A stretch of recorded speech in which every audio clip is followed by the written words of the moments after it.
to tell you guys about our Turo business.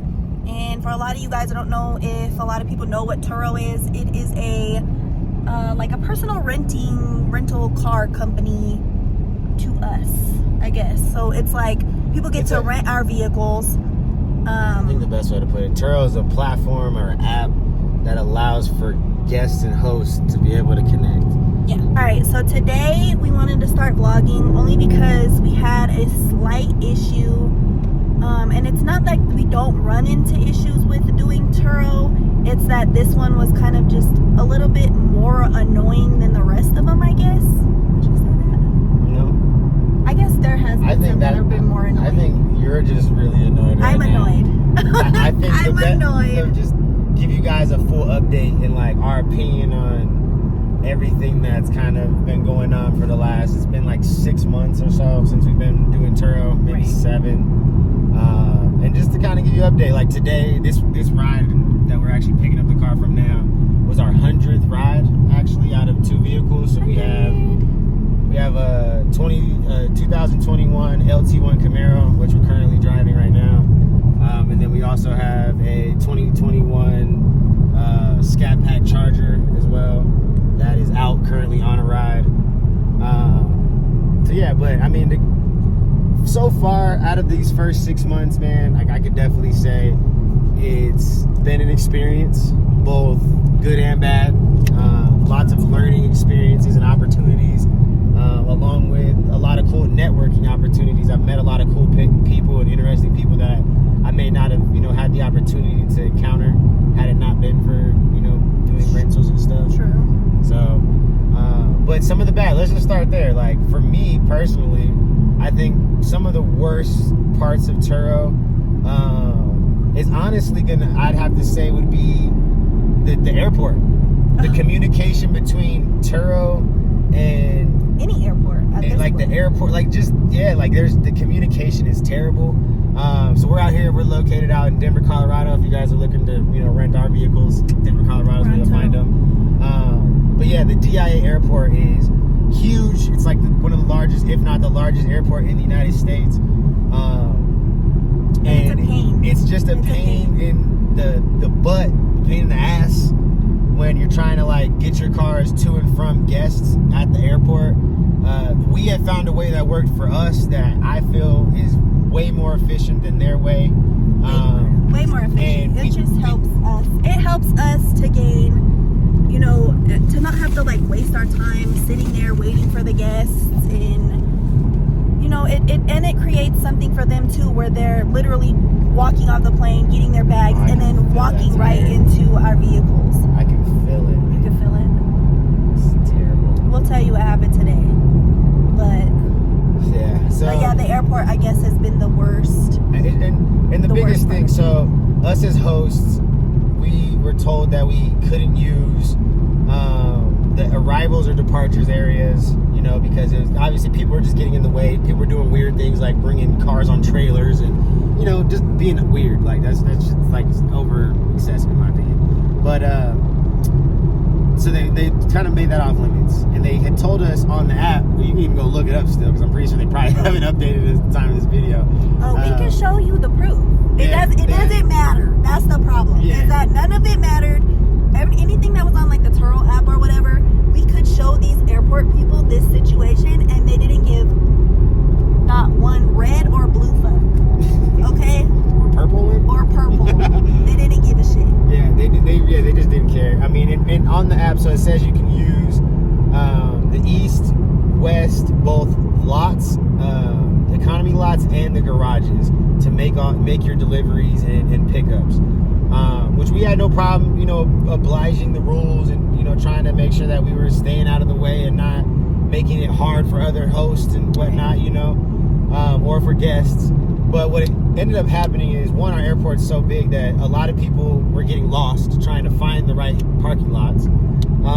And that created an issue of, like how Renee said, we were waiting around a long time, sometimes 30, 40 minutes, waiting for guests just to find their way through the airport. And get dropped off where the section we were given is literally across the freaking parking lots. So it was far for them to go. It was far. They had to like catch a whole little they had the shuttle train buses, or shuttle thing, whatever. but which is annoying. But still, but I mean, again, it's just if our airport was small, like I could understand that. Like I think the biggest point is that it's just too big, and for people who've only been there once or twice, handful of times, you're not gonna know all of these different, ways to go. You're gonna, you're already confused trying to just get your bag and shit, trying to find baggage claim, like, let alone trying to then, navigate your way through this massive airport that has two sides that are damn near identical.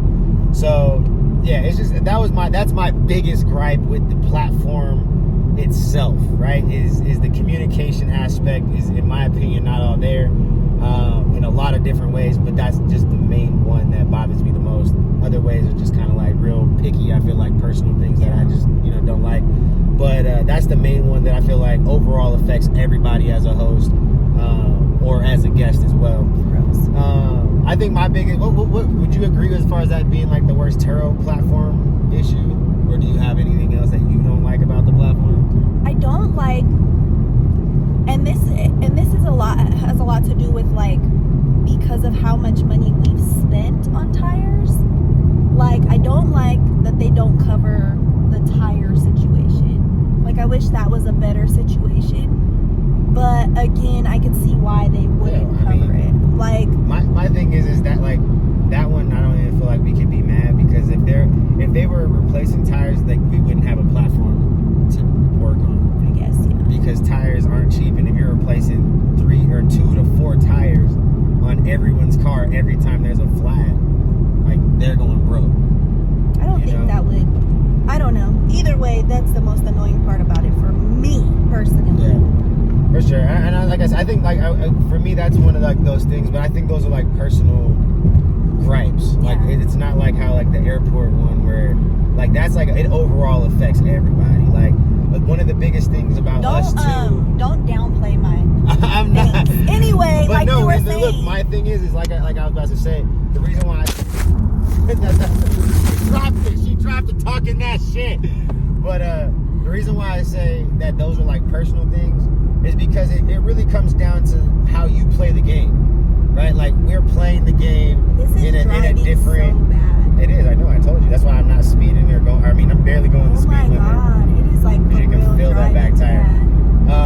But so we chose to play the game our way, just like every other Turo host has got to choose how they played the game. And one of the things that we did to stand out was we did pick newer vehicles, and we did pick sports vehicles.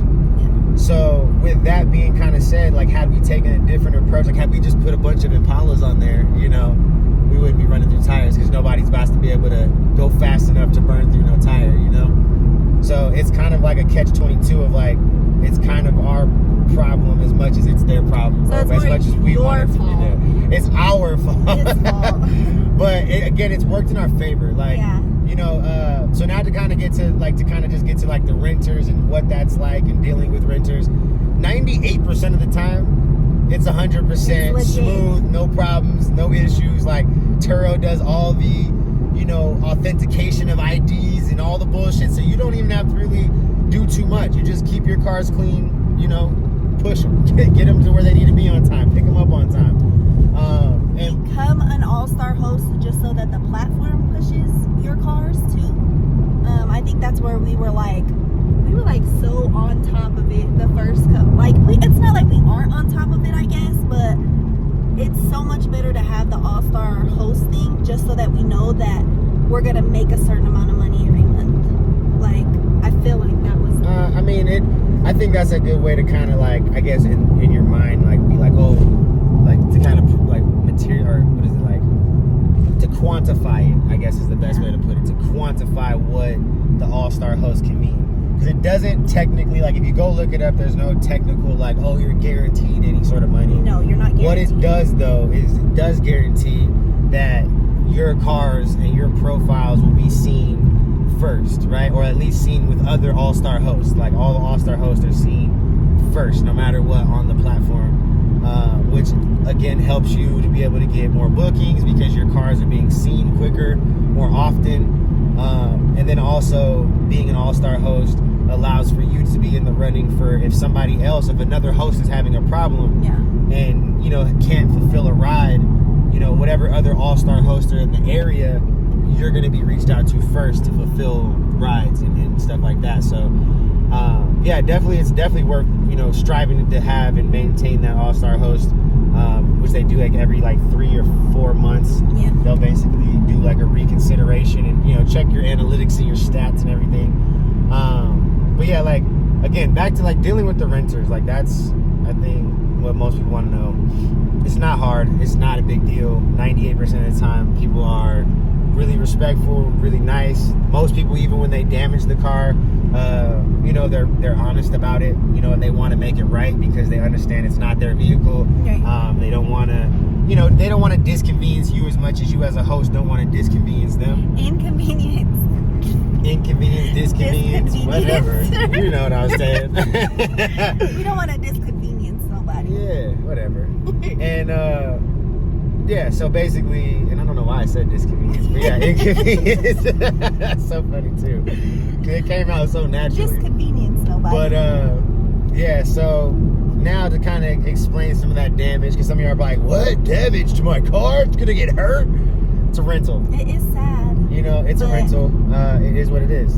We went into this knowing, I kind of when we first went into it, I just kind of set that mindset, shit will happen. We will have to replace some bumpers. We're going to replace tires and rims and whatever the fuck else breaks. And that's been the case. We've had to replace 2 bumpers since we've been doing Turo on the Camaro. Just the Camaro's had 2 bumpers replaced. And now we have to replace a rim. All 4 of the rims on the Camaro have all been hit by a curb or touched a curb, kissed a curb at least once. But this particular situation that we're picking the car up from now, it got a flat. And what I'm pretty sure happened is it caught a flat, and in the process of driving the mile or 2 from off the highway onto into the next city or whatever, the next ramp or off ramp, I'm pretty sure he hit a little divot or something. Even if it was a small 2-3 inch divot, it was definitely enough on a flat tire to dent it. Dent or bend the rim. We'll post a picture of it on here. But I mean, overall, I don't feel like we've had any issues other than maybe a language barrier with any of the incidences that have happened with any of the vehicles. And what I mean by that is there was a guy that came from another country. And we just couldn't communicate with him effectively, so we did have to go through Turo, and then it was a longer process, I guess, but it still got taken care of. Even longer fast. It wasn't. Long is kind of speculative, because it was literally 3 days. I had the full entire payout for the bumper to be fixed, and it was in the shop already. So the payouts and getting your cars fixed is super easy. That's why I think that's the least of the worries. It's really just more the inconvenience that it causes you to maybe have to replan around other renters, stuff like that. But aside from that, those have been our only issues with the Camaro. So the Camaro's had some bumpers and a rim now that needs to be replaced. The Charger, that one currently has. Did I ever fix it? Oh, I did have to fix the bumper. But that wasn't. It wasn't a renter thing. I was driving the car, and somebody actually backed into me in a parking lot while I was inside of a store, actually. And I came out, and he had hit the car. So that one, we'll negate that one, because that's not it wasn't a Turo thing. What did happen to it? But the only thing that's happened to the Charger is we have a dent that's in it currently right now that we've been paid out for already, which was done by valet. So it wasn't even the renter's fault. It was actually valet's fault. They hit the door, they hit a body line of the Charger with a Mercedes door. Dude was super cool. Dude worked with us the whole time, kept in contact. Well, he had to get paid out, of course. He was working with us. He paid for it, didn't he? Yeah, he paid for it out of pocket. He paid for it out of pocket and then got reimbursed from the hotel or something like that, right? Yeah, so just really cool people we've been able to deal with. I don't think we've had any super aggressive, or I don't think we've had anybody like that. And then that may be because of our vehicles. I don't know, maybe because of what kind of vehicle it is, we get people who are maybe able to afford a vehicle like I definitely wouldn't rent this vehicle if I was in another state. Why? Because I wouldn't want to do anything to it. I'd be in that dark. No, I mean, if you're on the right, no, that's a Nissan Versa. But if you're in a nice city, like, this is not something that would be like what we charge for people to rent our Camaro and our Charger. Isn't too much. Like, it's not like unaffordable for like us to say, right? So to think that you couldn't have rented or wouldn't rent it would really just be more of a personal preference of you just being scared of the vehicle itself at first. But I don't think, like, these are dream cars, and I think why we've done so well with these two cars particularly is because they are cars that people would love to drive and may not be able to afford to drive every day. Oh yeah. But can afford to drive for a couple of days, which we've definitely seen a lot of that. Like, we've had so many people rent the Camaro in town rent our vehicle. See if I want to buy one, or the Charger, the same thing. So it's not like and that's why we picked these cars, and why I was really gung-ho about the sports cars. And this ones we picked was we picked ones with V8s. We didn't do any of that V6 nonsense. And then why we picked these vehicles was one, like, these were on the high end of what we could technically afford, right? Like, this was like we kind of like almost maxed ourselves out, but it was with the purpose of knowing, one, we do stuff with social media, we have our own business, so to be able to pull up a certain way when going to business meetings or to events, stuff like that, it helps with the appearance and people wanting to do more with us. Our very first renter was a realtor who lived in town, right? He lived in town, and then he pulled up on his clients in the Camaro. Oh yeah. Like our very first renter for the Camaro. So appearance, definitely this and the Charger. That was a big reason. Sure. Like, the colors that we picked, like, that was a big reason. But again, it was also the affordability factor.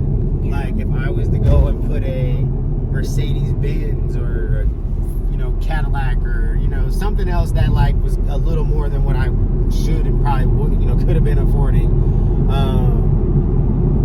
that seems to be something that would be way more intimidating to try to rent, unless, like you said earlier, you could afford it. Like, if you was already driving Benzes and that type of stuff at home, you're gonna want to come and rent something similar because that's what you're accustomed to driving. Yeah. But that limits in my opinion, your clientele base a little bit. And that's what we didn't want to do. We wanted to have as broad of a client base as we could. So American Muscle, V8s, everyone loves that. From, the people who can afford foreigns to not, like, all of it. Who did we have come into the country and be like, I want to ride American Muscle?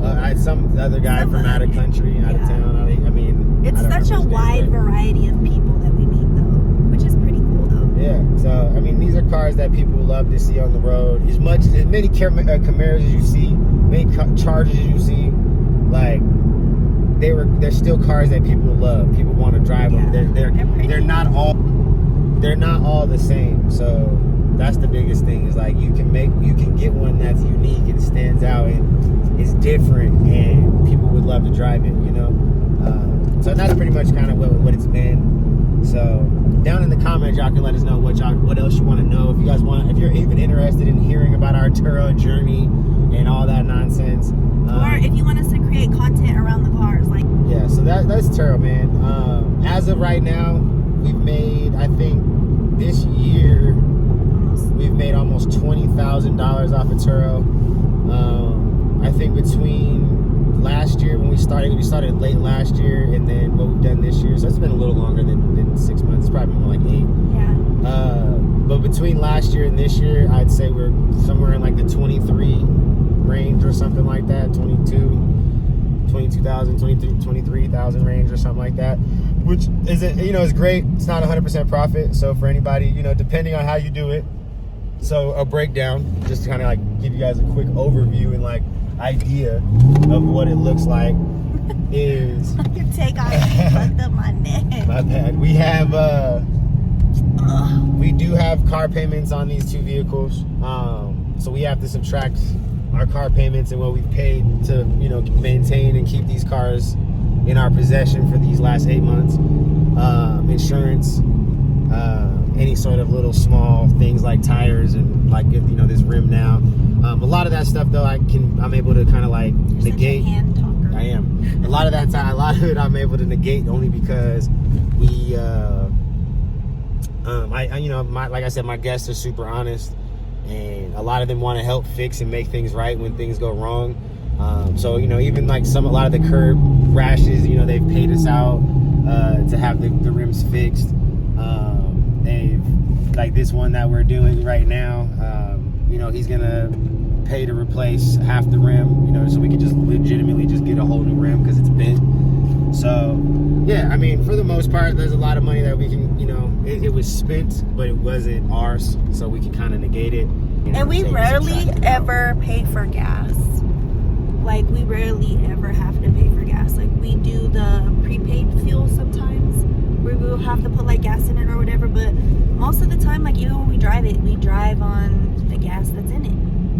Yeah, I mean, yeah, and then you just give it to the guest with the gas that's in there, unless it's like a stupid low amount or something like that's like disrespectful. We'll put gas in it. But yeah, I mean, she's not lying. Like, for the most part, I don't put gas in the two sports vehicles very often. So yeah, I mean, that's Turo in a nutshell, man. Like, it's a one size fits all. You just do your research for your area. That's the biggest thing. For sure. We went into these cars. I looked and made sure like that they would work. So look, there's a convertible one. Let's ask if we could take his rim. They're still driving in theirs. They look nice too. But there's only like 4 or 5 Camaros in the whole state of Colorado that are on Turo, and I think there's only one other Camaro that's even has a V8 in it. Yeah. So, and I might even be tripping. I might even be lying. Maybe the Charger, I think. Yeah, I think the Camaro. I think we were the only ones with a V8 Camaro. Everything else was V6s. So it helps us stand out, right? And then the Charger. There's one other Charger that has a V8 that I remember seeing the last time I looked. It could have changed now for both of these cars, so don't quote me. But the last time I looked, we were the only V8 Camaro, and we were one of 2 Chargers that were V8, and the only Scat Pack. Ours is a Scat Pack Charger, and the other V8 that was on the platform was a Daytona one, I'm pretty sure. So yeah, but that's that, man. Turo in a nutshell for us. Yeah, just let us know if you guys have any like questions or have anything that we don't know about Turo that could get us some, I don't even know. But thank you guys for watching. Let us know if you do want more content on Turo, because it's pretty much an everyday thing for us now. We do Turo every day, pretty much. We can pretty much pull content from that every day. But we love you guys. Thank you for supporting his channel. Dang. Woo.